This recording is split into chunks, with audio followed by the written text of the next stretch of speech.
করিমগঞ্জ গ্রামে সরলা তার দুই ছেলে বিক্রম এবং রবি ও দুই বৌমা কাজল ও জুলির সঙ্গে থাকত। বড় বৌমা কাজল খুব গরিব পরিবারের মেয়ে হওয়ায় সরলা দেবী তাকে পছন্দ করত না। আবার দিকে জুলি অনেক ধনী পরিবার থেকে আসায় সরলা সব সময় তার সাপোর্ট করত। আরে বড় বৌমা, এত দেরি হয়ে গেল কেন? এখন পর্যন্ত ঘরবাড়ি পরিষ্কার করা হলো না কেন? তুমি কি ধীরে ধীরে অলস হয়ে যাচ্ছ? আসলে মা, সকলের জন্য ব্রেকফাস্ট বানাতে বানাতে দেরি হয়ে গেল। তাছাড়া জুলির জন্য আজ আলাদা করে লুচি ঘুগনি বানাতে হয়েছে। শুধু শুধু আমার ছোট মায়ের নামে দোষ দেবে না। আমি জানি তুমি তাকে সহ্য করতে পারো না। নিজের কাজটা ভালোভাবে করার চেষ্টা করো। আমাকে ক্ষমা করবেন না, আসলে একা হাতে এত কিছু করতে করতে একটু দেরি হয়ে যায়। কাজল যখন নিজের শাশুড়িকে এসব কথা বলছিল, এমন সময় বাড়ির ছোট বৌমা জুলি সেখানে চলে আসে এবং কাজলের কথা শুনে খুব রেগে যায়। দেখছেন তো মা, দিদি সবসময় কেমন ভাবে আমার পেছনে পড়ে থাকে। দিদি গরিব বাড়ির মেয়ে হওয়ার পরেও বাড়ির কাজগুলোতে এত অলস কেন আমি বুঝতে পারি না। আমি অলস নই জুলি, সারাদিন আমাকে অনেক রকমের কাজ করতে হয়। আমি শুধু চাই কেউ যেন আমাকে কাজে একটু সাহায্য করে। তুমি যদি রান্নার কাজে একটু সাহায্য করে দাও তাহলে খুব ভালো হবে। কি বললে? আমি তোমাকে রান্নার কাছে সাহায্য করব? আমার বাবার বাড়িতে 4খানা চাকর কাজ করত। সারা জীবনে কোনোদিন আমাকে জল পর্যন্ত নিজের হাতে করে খেতে হয়নি, আর তুমি আমাকে কাজ করার কথা বলছো? ছোট বৌমা একদম ঠিক বলছে। তুমি শুধু শুধু বৌমাকে কাজ করতে বলে তার মন খারাপ করে দিও না। মা, আপনি তো জানেন আমি সারাদিনে এক মুহূর্তে বসে থাকি না, সবসময় কিছু না কিছু করতে থাকি। এরপরেও আপনি আপনার ছোট বৌমাকে সাপোর্ট করবেন? আমার মুখে মুখে তর্ক করার চেষ্টা করবে না বড় বৌমা। শুধু শুধু এখানে দাঁড়িয়ে সময় নষ্ট না করে তাড়াতাড়ি বাড়ির অন্যান্য কাজগুলো শেষ করার চেষ্টা করো। শাশুড়ির মুখে এরকম কথা শুনে কাজল অনেক দুঃখী হয়ে যায় এবং এরপর সে আবার বাড়ির কাজ করতে শুরু করে দেয়। সেদিন রাতের বেলা ঘুমোতে যাবার সময় কাজল দুঃখী হয়ে নিজের রুমে বসেছিল। এমন সময় বিক্রম তাকে বলে, কি হয়েছে কাজল? আজ তোমার মনটা একটু বেশি খারাপ মনে হচ্ছে। বাড়িতে কেউ বকাবকি করেছে? বিক্রম, আমি দিনরাত পরিশ্রম করছি, বাড়ির সমস্ত রকমের কাজ আমি একাই করি, কিন্তু তারপরেও মা এবং জুলি আমাকে রাগারাগি করতে থাকে। আজ সকালে জুলিকে বাড়ির কাজে একটু সাহায্য করতে বলেছিলাম, তাই মা অনেক রাগ করেছে। তুমি তো জানো জুলি অনেক ধনী পরিবারের মেয়ে। তার বাবা বাড়িতে অনেক দামি দামি উপহার দিয়ে মাকে বশ করে নিয়েছে। এই কারণে মা সবসময় জুলির সাপোর্ট করে। কিন্তু বিক্রম, এত পরিশ্রম করে করে আমি অসুস্থ হয়ে যাচ্ছি। এভাবে চলতে থাকলে আমি হয়তো পাগল হয়ে যাব। এটা আমিও দেখতে পাই কাজল। এ ব্যাপারে মাকে অনেকবার বোঝানোর চেষ্টা করেছি, কিন্তু মা তার ছোট বৌমার ভালোবাসায় অন্ধ হয়ে আছে। তাছাড়া আমার ইনকামটাও সেরকম নয় যে বাড়িতে একটা চাকর রেখে নেব। ঠিক আছে, কিছু যখন পরিবর্তন হবে না তাহলে যেমন চলছে চলুক। দেখি আমি আর কতদিন সবকিছু সামলাতে পারি। তুমি এভাবে হতাশ হয়ে যেও না কাজল, কাল আমি আবার মায়ের সঙ্গে ব্যাপারে কথা বলবো। এই বলে বিক্রম এবং জুলি ঘুমিয়ে পড়ে। পরের দিন সকালে বিক্রম তার মায়ের সঙ্গে এই ব্যাপারে কথা বলে, কিন্তু সরলা দেবী তাকে রাগারাগি করে ফিরিয়ে দেয়। এইভাবে দেখতে দেখতে আরো কয়েকদিন কেটে যায়। এরকমই একদিন বিক্রম কাজ থেকে বাড়ি ফিরে দেখে তার মা এবং জুলি কাজলকে বকাবকি করছে। বড় বৌমা, তোমার যদি কাজ করতে ইচ্ছা না হয় তাহলে তুমি এই বাড়ি থেকে বেরিয়ে যাও। তোমার মতো বেকার মহিলাকে আমি এ বাড়িতে রাখতে পারবো না। আপনি একদম ঠিক বলেছেন মা। দিন দিন দিদির অভ্যাস খারাপ হয়ে যাচ্ছে। আমাদেরকে বিরক্ত করার জন্য দিদি নতুন নতুন আইডিয়া বের করছে। আরে কি হয়েছে মা? তুমি আর জুলি এভাবে কাজলকে বকাবকি করছো কেন? কাজল কি এমন কি করেছে? তোর বউ রাতের রান্না পুড়িয়ে ফেলেছে।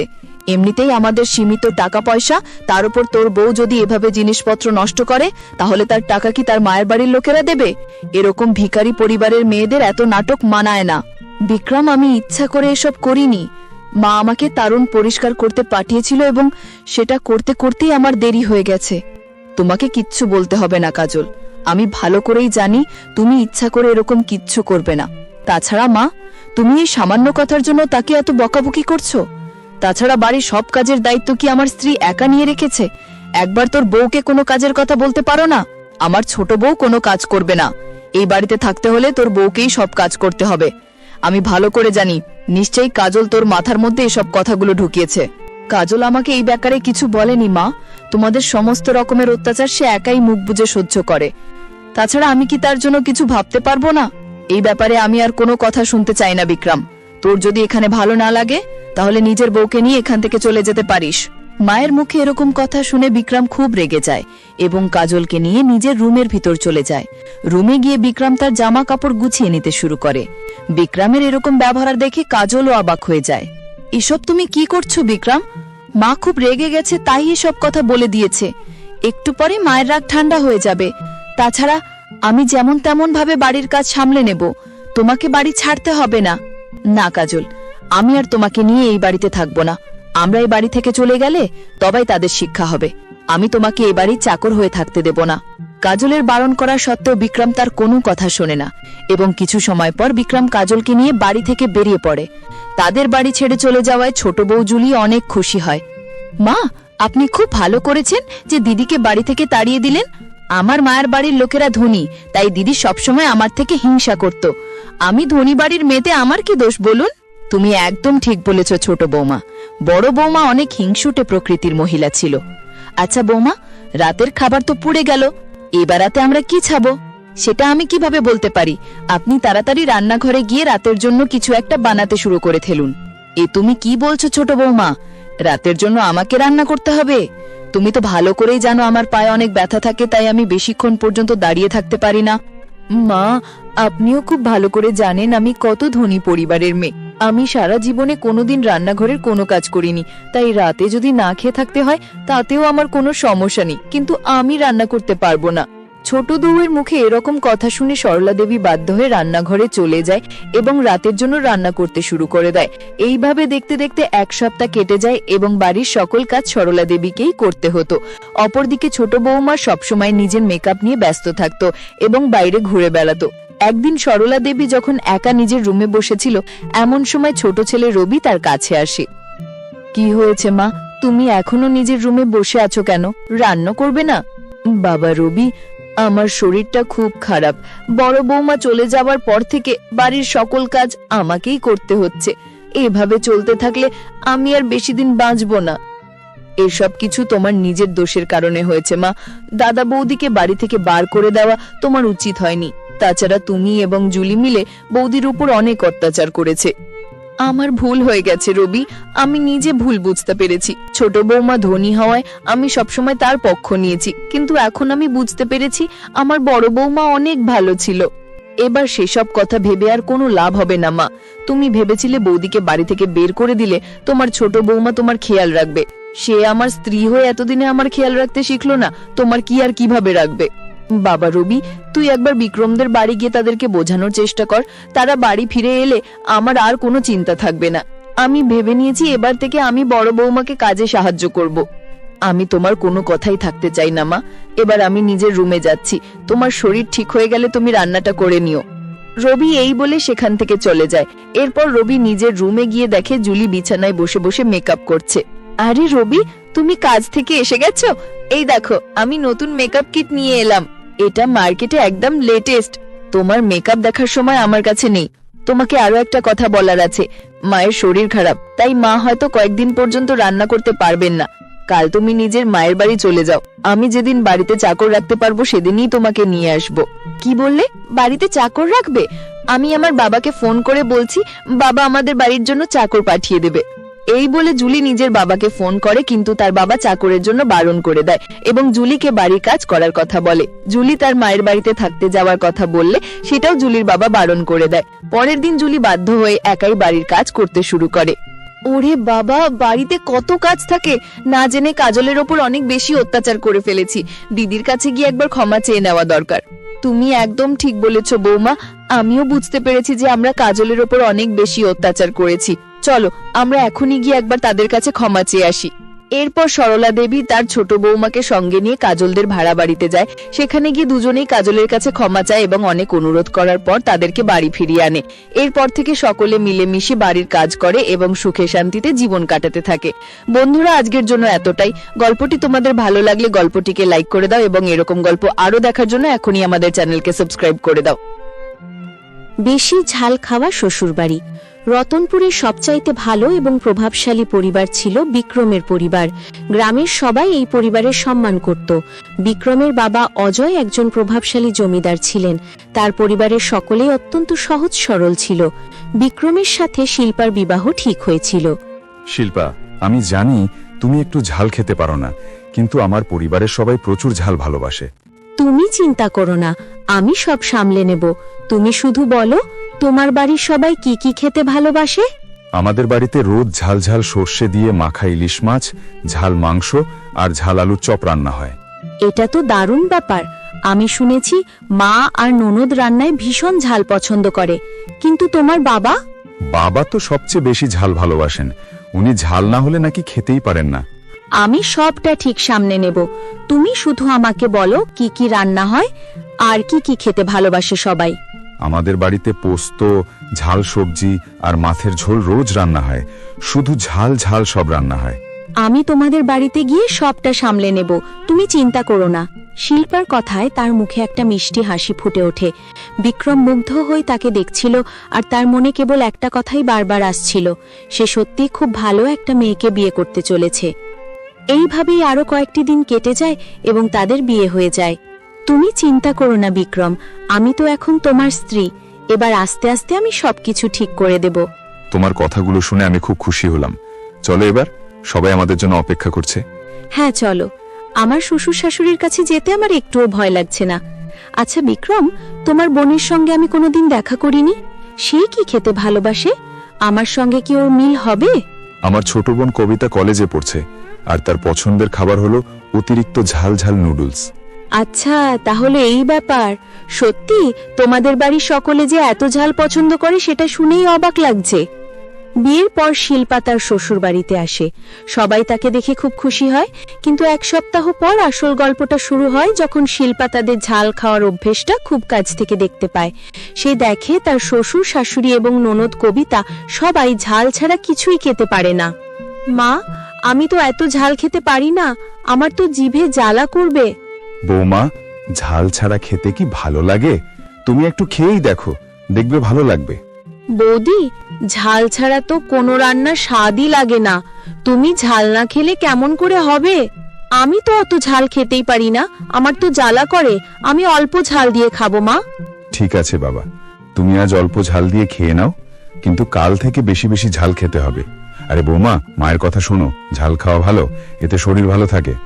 ঠিক আছে বাবা, ভবিষ্যতে হয়তো চেষ্টা করে দেখব, কিন্তু এখন আমি এত ঝাল খেতে পারি না, আমি অল্প অল্প করে খাবো। দিনের পর দিন কেটে যাচ্ছিল, আর শিল্পা দেখতে পায় যে ঝালের কারণে তার শ্বশুর শাশুড়ি এবং ননদের নানান সমস্যা হচ্ছে। তাদের প্রায় পেটে জ্বালা করত এবং হজমের সমস্যা হতো, কিন্তু তারপরেও তারা ঝাল খাওয়া ছাড়ছিল না। শিল্পা বুঝতে পারে যে এইভাবে চললে ভবিষ্যতে সমস্যা বাড়বে। এরকমই একদিন আমার পেটে খুব জ্বালা করছে, মনে হচ্ছে যেন পেটের ভিতর আগুন ধরে গেছে। আমারও তাই মনে হচ্ছে। দুপুরে এত ঝাল খেয়েছি যে রাতেও পেটের ভিতর কেমন করছে। বাবা, মা, আমারও পেটে খুব জ্বালা করছে, কিন্তু ঝাল ছাড়া তো আমি খেতে পারি না। মাঝে মাঝে মনে হয় এই ঝালের জন্যই আমার পেটে সবসময় জ্বালা করে, কোনো ওষুধেও কাজ হচ্ছে না। ওষুধ খেলে আর কি হবে, ঝাল খাওয়া তো আর বন্ধ করতে পারছি না, যা জ্বালা হচ্ছে হোক।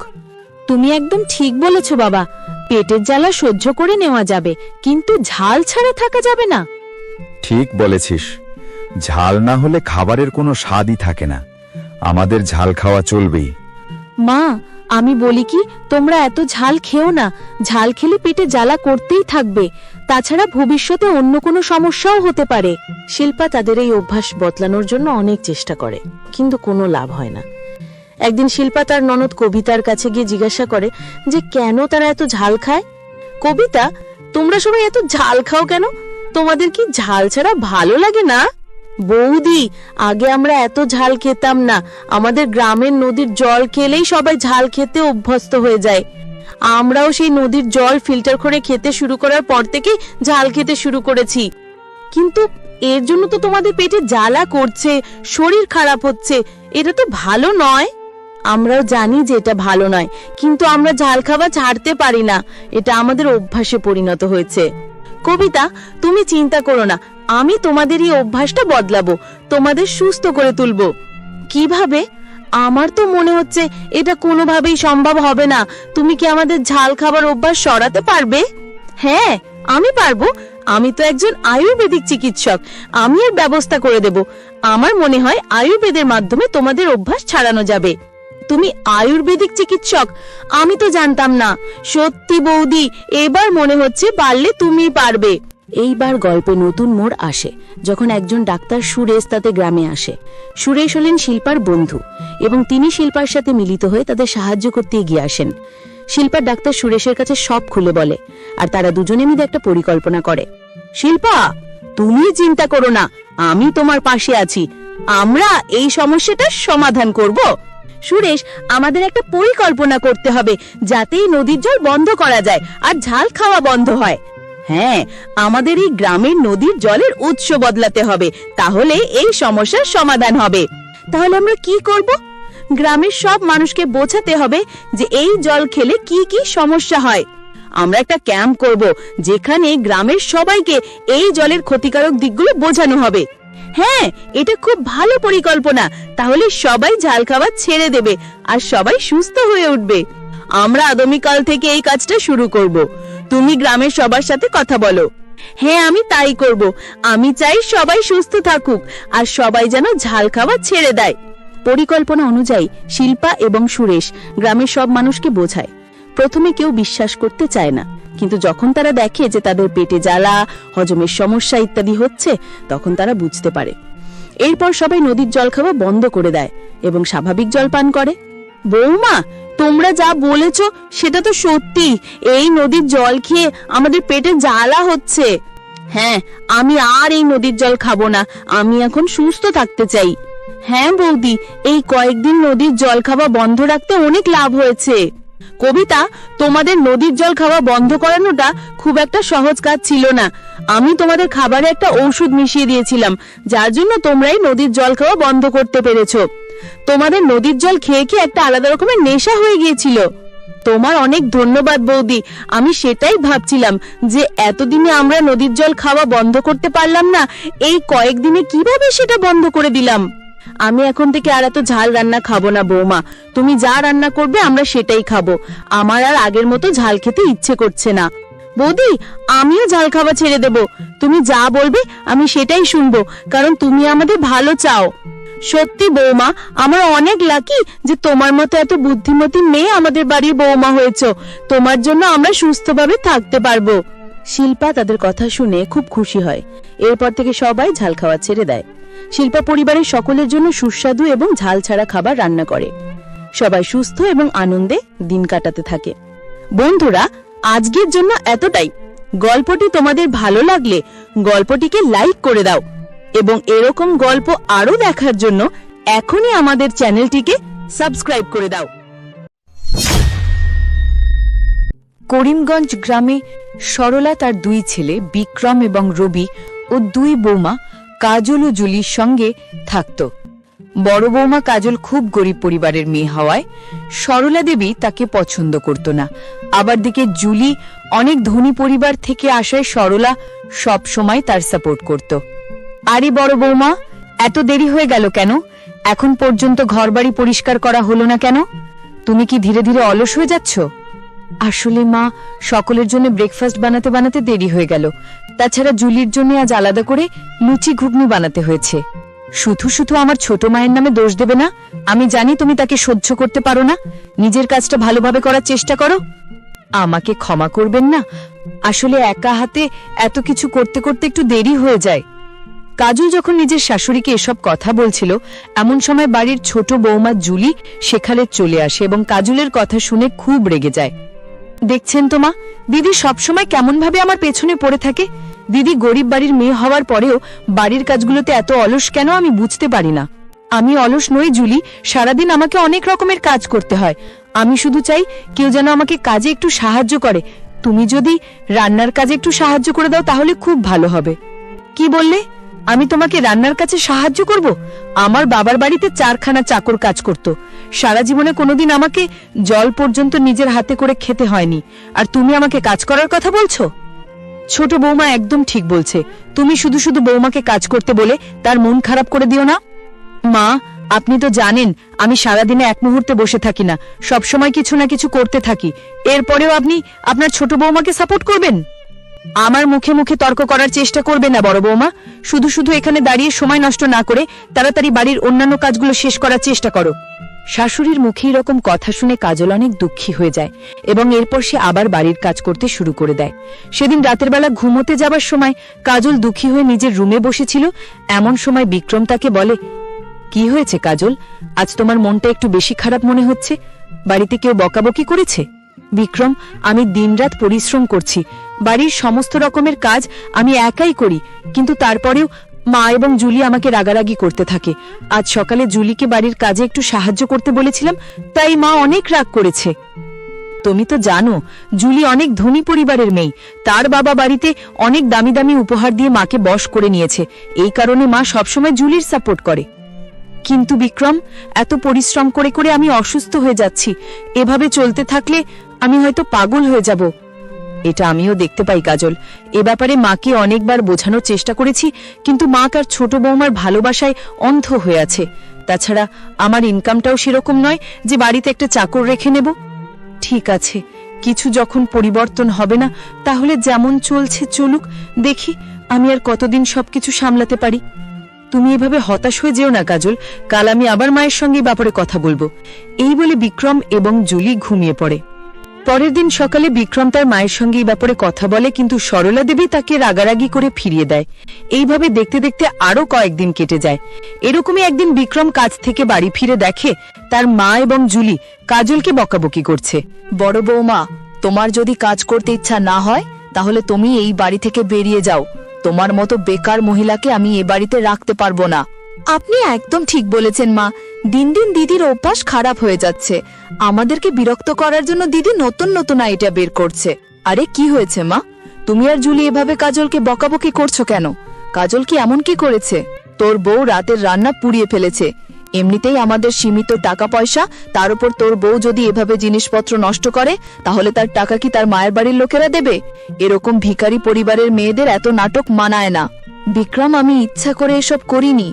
মা আমাকে তারুণ পরিষ্কার করতে পাঠিয়েছিল এবং সেটা করতে করতেই আমার দেরি হয়ে গেছে। তোমাকে কিচ্ছু বলতে হবে না কাজল, আমি ভালো করেই জানি তুমি ইচ্ছা করে এরকম কিচ্ছু করবে না। তাছাড়া মা, তুমি এই সামান্য কথার জন্য তাকে এত বকাবকি করছো? তাছাড়া বাড়ির সব কাজের দায়িত্ব কি আমার স্ত্রী একা নিয়ে রেখেছে? একবার তোর বউকে কোনো কাজের কথা বলতে পারো না? আমার ছোট বউ কোনো কাজ করবে না। এই বাড়িতে থাকতে হলে তোর বউকেই সব কাজ করতে হবে। আমি ভালো করে জানি নিশ্চয়ই কাজল তোর মাথার মধ্যে এসব কথাগুলো ঢুকিয়েছে। কাজল আমাকে এই ব্যাপারে কিছু বলেনি মা, তোমাদের সমস্ত রকমের অত্যাচার সে একাই মুখ বুজে সহ্য করে। তাছাড়া আমি কি তার জন্য কিছু ভাবতে পারবো না? এই ব্যাপারে আমি আর কোনো কথা শুনতে চাই না বিক্রম। তোর যদি এখানে ভালো না লাগে তাহলে নিজের বউকে নিয়ে এখান থেকে চলে যেতে পারিস। মায়ের মুখে এরকম কথা শুনে বিক্রম খুব রেগে যায় এবং কাজলকে নিয়ে নিজের রুমের ভিতর চলে যায়। রুমে গিয়ে বিক্রম তার জামা কাপড় গুছিয়ে নিতে শুরু করে। বিক্রমের এরকম ব্যবহার দেখে কাজলও অবাক হয়ে যায়। এসব তুমি কি করছো বিক্রম? মা খুব রেগে গেছে তাই এসব কথা বলে দিয়েছে। একটু পরে মায়ের রাগ ঠান্ডা হয়ে যাবে। তাছাড়া আমি যেমন তেমন ভাবে বাড়ির কাজ সামলে নেব, তোমাকে বাড়ি ছাড়তে হবে না। না কাজল, আমি আর তোমাকে নিয়ে এই বাড়িতে থাকবো না। আমরা এই বাড়ি থেকে চলে গেলে তবেই তাদের শিক্ষা হবে। আমি তোমাকে এই বাড়ির চাকর হয়ে থাকতে দেব না। কাজলের বারণ করা সত্ত্বেও বিক্রম তার কোনো কথা শোনে না এবং কিছু সময় পর বিক্রম কাজলকে নিয়ে বাড়ি থেকে বেরিয়ে পড়ে। তাদের বাড়ি ছেড়ে চলে যাওয়ায় ছোট বউ জুলি অনেক খুশি হয়। মা, আপনি খুব ভালো করেছেন যে দিদিকে বাড়ি থেকে তাড়িয়ে দিলেন। আমার মায়ের বাড়ির লোকেরা ধনী, তাই দিদি সবসময় আমার থেকে হিংসা করত। আমি ধনী বাড়ির মেয়েতে আমার কি দোষ বলুন? তুমি একদম ঠিক বলেছ ছোট বৌমা। বড় বৌমা অনেক হিংসুটে প্রকৃতির মহিলা ছিল। আচ্ছা বৌমা, রাতের খাবার তো পুড়ে গেল, এবার রাতে আমরা কি খাবো? সেটা আমি কিভাবে বলতে পারি?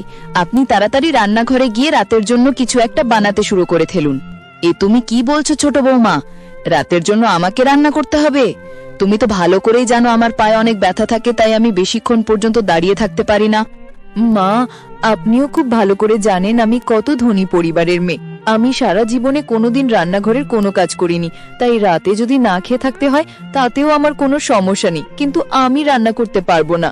ছোট বউয়ের মুখে এরকম কথা শুনে সরলা দেবী বাধ্য হয়ে রান্নাঘরে চলে যায় এবং রাতের জন্য রান্না করতে শুরু করে দেয়। এইভাবে দেখতে দেখতে এক সপ্তাহ কেটে যায় এবং বাড়ির সকল কাজ সরলা দেবীকেই করতে হতো। অপরদিকে ছোট বৌমা সবসময় নিজের মেকআপ নিয়ে ব্যস্ত থাকতো এবং বাইরে ঘুরে বেড়াতো। একদিন সরলা দেবী যখন একা নিজের রুমে বসেছিল, এমন সময় ছোট ছেলে রবি তার কাছে আসে। কি হয়েছে মা, তুমি এখনো নিজের রুমে বসে আছো কেন? রান্না করবে না? বাবা রবি, আমার শরীরটা খুব খারাপ। বড় বৌমা চলে যাওয়ার পর থেকে বাড়ির সকল কাজ আমাকেই করতে হচ্ছে। এভাবে চলতে থাকলে আমি আর বেশি দিন বাঁচবো না। এসব কিছু তোমার নিজের দোষের কারণে হয়েছে মা। দাদা বৌদিকে বাড়ি থেকে বার করে দেওয়া তোমার উচিত হয়নি। তাছাড়া তুমি এবং জুলি মিলে বৌদির উপর অনেক অত্যাচার করেছে। আমার ভুল হয়ে গেছে রবি, আমি নিজে ভুল বুঝতে পেরেছি। ছোট বৌমা ধনী হওয়ায় আমি সবসময় তার পক্ষ নিয়েছি, কিন্তু এখন আমি বুঝতে পেরেছি আমার বড় বৌমা অনেক ভালো ছিল। এবার সেসব কথা ভেবে আর কোনো লাভ হবে না মা। তুমি ভেবেছিলে বৌদিকে বাড়ি থেকে বের করে দিলে তোমার ছোট বৌমা তোমার খেয়াল রাখবে। সে আমার স্ত্রী হয়ে এতদিনে আমার খেয়াল রাখতে শিখলো না, তোমার কি আর কিভাবে রাখবে? বাবা রবি, তুই একবার বিক্রমদের বাড়ি গিয়ে তাদেরকে বোঝানোর চেষ্টা কর। তারা বাড়ি ফিরে এলে আমার আর কোনো চিন্তা থাকবে না। আমি ভেবে নিয়েছি এবার থেকে আমি বড় বৌমাকে কাজে সাহায্য করব। আমি তোমার কোনো কথাই থাকতে চাই না মা। এবার আমি নিজের রুমে যাচ্ছি। তোমার শরীর ঠিক হয়ে গেলে তুমি রান্নাটা করে নিও। রবি এই বলে সেখান থেকে চলে যায়। এরপর রবি নিজের রুমে গিয়ে দেখে জুলি বিছানায় বসে বসে মেকআপ করছে। আরে রবি, তুমি কাজ থেকে এসে গেছো? এই দেখো, আমি নতুন মেকআপ কিট নিয়ে এলাম। এটা মার্কেটে একদম লেটেস্ট। তোমার মেকআপ দেখার সময় আমার কাছে নেই। তোমাকে আরো একটা কথা বলার আছে। মায়ের শরীর খারাপ, তাই মা হয়তো কয়েকদিন পর্যন্ত রান্না করতে পারবেন না। কাল তুমি নিজের মায়ের বাড়ি চলে যাও। আমি যেদিন বাড়িতে চাকর রাখতে পারবো সেদিনই তোমাকে নিয়ে আসবো। কি বললে? বাড়িতে চাকর রাখবে? আমি আমার বাবাকে ফোন করে বলছি, বাবা আমাদের বাড়ির জন্য চাকর পাঠিয়ে দেবে। এই বলে জুলি নিজের বাবাকে ফোন করে, কিন্তু তার বাবা চাকরের জন্য বারণ করে দেয় এবং জুলিকে বাড়ির কাজ করার কথা বলে। জুলি তার মায়ের বাড়িতে থাকতে যাওয়ার কথা বললে সেটাও জুলির বাবা বারণ করে দেয়। পরের দিন জুলি বাধ্য হয়ে একাই বাড়ির কাজ করতে শুরু করে। ওরে বাবা, বাড়িতে কত কাজ থাকে! না জেনে কাজলের ওপর অনেক বেশি অত্যাচার করে ফেলেছি। দিদির কাছে গিয়ে একবার ক্ষমা চেয়ে নেওয়া দরকার। তুমি একদম ঠিক বলেছ বৌমা।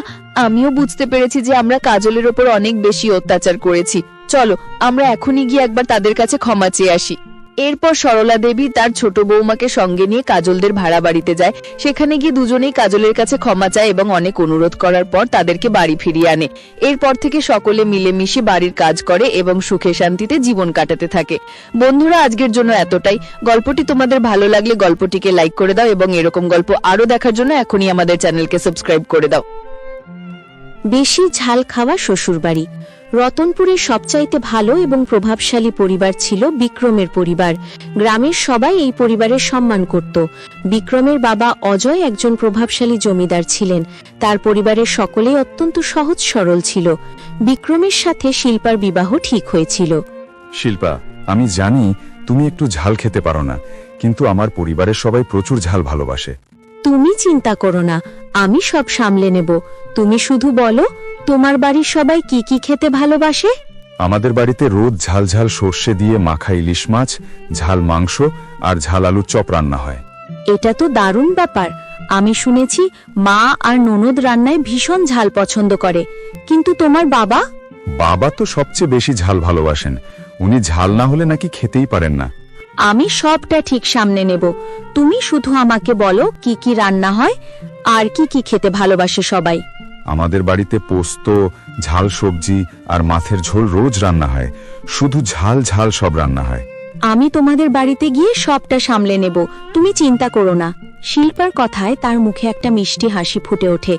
বিক্রম মুগ্ধ হয়ে তাকে দেখছিল আর তার মনে কেবল একটা কথাই বারবার আসছিল, সে সত্যি খুব ভালো একটা মেয়েকে বিয়ে করতে চলেছে।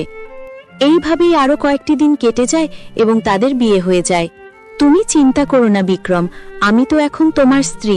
এবার আস্তে আস্তে আমি সবকিছু ঠিক করে দেব। তোমার কথাগুলো শুনে আমি খুব খুশি হলাম।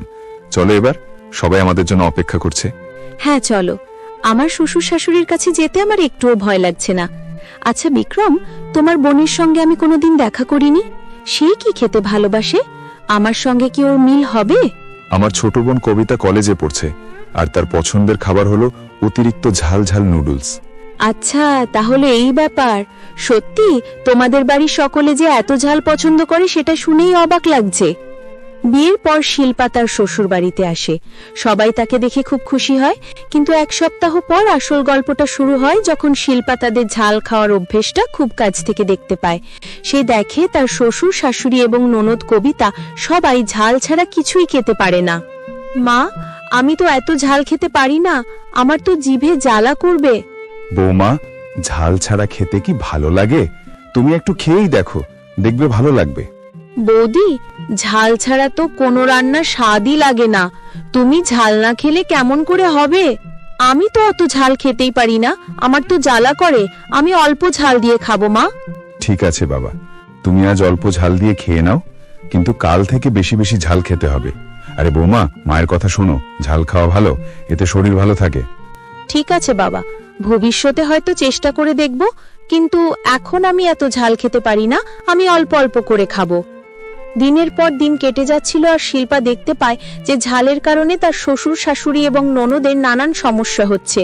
তাদের প্রায় পেটে জ্বালা করত এবং হজমের সমস্যা হতো, কিন্তু তারপরেও তারা ঝাল খাওয়া ছাড়ছিল না। শিল্পা বুঝতে পারে যে এইভাবে চললে ভবিষ্যতে সমস্যা বাড়বে। এরকমই একদিন আমার পেটে খুব জ্বালা করছে, মনে হচ্ছে যেন পেটের ভিতর আগুন ধরে গেছে। আমারও তাই মনে হচ্ছে। দুপুরে এত ঝাল খেয়েছি যে রাতেও পেটের ভিতর কেমন করছে। বাবা, মা, আমারও পেটে খুব জ্বালা করছে, কিন্তু ঝাল ছাড়া তো আমি খেতে পারি না। মাঝে মাঝে মনে হয় এই ঝালের জন্যই আমার পেটে সবসময় জ্বালা করে, কোনো ওষুধেও কাজ হচ্ছে না। ওষুধ খেলে আর কি হবে, ঝাল খাওয়া তো আর বন্ধ করতে পারছি না, যা জ্বালা হচ্ছে হোক। তুমি একদম ঠিক বলেছ বাবা, পেটের জ্বালা সহ্য করে নেওয়া যাবে, কিন্তু ঝাল ছাড়া থাকা যাবে না। ঠিক বলেছিস, ঝাল না হলে খাবারের কোনো স্বাদই থাকে না। আমাদের ঝাল খাওয়া চলবেই। মা, আমি বলি কি, তোমরা এত ঝাল খেও না। ঝাল খেলে পেটে জ্বালা করতেই থাকবে, তাছাড়া ভবিষ্যতে অন্য কোনো সমস্যাও হতে পারে। শিল্পা তাদের এই অভ্যাস বদলানোর জন্য অনেক চেষ্টা করে, কিন্তু কোনো লাভ হয় না। একদিন শিল্পা তার ননদ কবিতার কাছে গিয়ে জিজ্ঞাসা করে যে কেন তারা এত ঝাল খায়। কবিতা, তোমরা সবাই এত ঝাল খাও কেন? তোমাদের কি ঝাল ছাড়া ভালো লাগে না? বৌদি, আগে আমরা এত ঝাল খেতাম না। আমাদের গ্রামের নদীর জল খেলেই সবাই ঝাল খেতে অভ্যস্ত হয়ে যায়। আমরাও সেই নদীর জল ফিল্টার করে খেতে শুরু করার পর থেকেই ঝাল খেতে শুরু করেছি। কিন্তু এর জন্য তো তোমাদের পেটে জ্বালা করছে, শরীর খারাপ হচ্ছে, এটা তো ভালো নয়। আমরাও জানি যে এটা ভালো নয়, কিন্তু আমরা ঝাল খাওয়া ছাড়তে পারি না, এটা আমাদের অভ্যাসে পরিণত হয়েছে। কবিতা, তুমি চিন্তা করো না, আমি তোমাদের এই অভ্যাসটা বদলাবো, তোমাদের সুস্থ করে তুলবো। কিভাবে? আমার তো মনে হচ্ছে এটা কোনোভাবেই সম্ভব হবে না। তুমি কি আমাদের ঝাল খাবার অভ্যাস সরাতে পারবে? হ্যাঁ, আমি পারবো। আমি তো একজন আয়ুর্বেদিক চিকিৎসক, আমি এর ব্যবস্থা করে দেব। আমার মনে হয় আয়ুর্বেদের মাধ্যমে তোমাদের অভ্যাস ছাড়ানো যাবে। তুমি আয়ুর্বেদিক চিকিৎসক? আমি তো জানতাম না। সত্যি বৌদি, এবার মনে হচ্ছে পারলে তুমি পারবে। এইবার গল্পে নতুন মোড় আসে যখন একজন ডাক্তার সুরেশ তাতে গ্রামে আসে। সুরেশ হলেন শিল্পার বন্ধু এবং তিনি শিল্পার সাথে মিলিত হয়ে তাদের সাহায্য করতে এগিয়ে আসেন। শিল্পার ডাক্তার সুরেশের কাছে সব খুলে বলে আর তারা দুজনে মিলে একটা পরিকল্পনা করে। শিল্পা, তুমি চিন্তা করো না, আমি তোমার পাশে আছি। আমরা এই সমস্যাটার সমাধান করব। সুরেশ, আমাদের একটা পরিকল্পনা করতে হবে যাতে এই নদীর জল বন্ধ করা যায় আর ঝাল খাওয়া বন্ধ হয়। হ্যাঁ, আমাদের এই গ্রামের নদীর জলের উৎস বদলাতে হবে, তাহলে এই সমস্যার সমাধান হবে। তাহলে আমরা কি করব? গ্রামের সব মানুষকে বোঝাতে হবে যে এই জল খেলে কি কি সমস্যা হয়। আমরা একটা ক্যাম্প করব যেখানে গ্রামের সবাইকে এই জলের ক্ষতিকারক দিকগুলো বোঝানো হবে। হ্যাঁ, এটা খুব ভালো পরিকল্পনা। তাহলে সবাই ঝাল খাওয়া ছেড়ে দেবে আর সবাই সুস্থ হয়ে উঠবে। আমরা আগামীকাল থেকে এই কাজটা শুরু করব। তুমি গ্রামের সবার সাথে কথা বলো। হ্যাঁ, আমি তাই করব।